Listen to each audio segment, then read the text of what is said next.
Want maximum profit from options in 2026? Start with indicators that show market bias and timing. Step 1. Trend first. Use moving averages to confirm direction before you trade.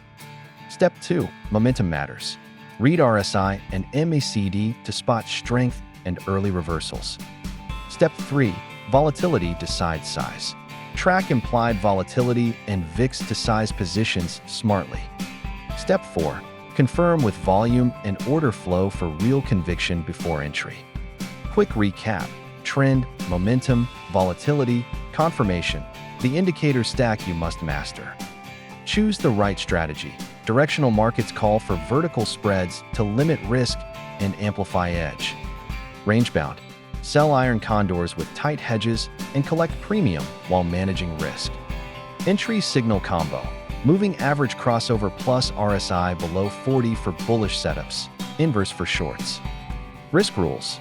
Cap position size, set clean stop losses, and lock profit targets before you enter. Real example, bearish MACD divergence with high 4.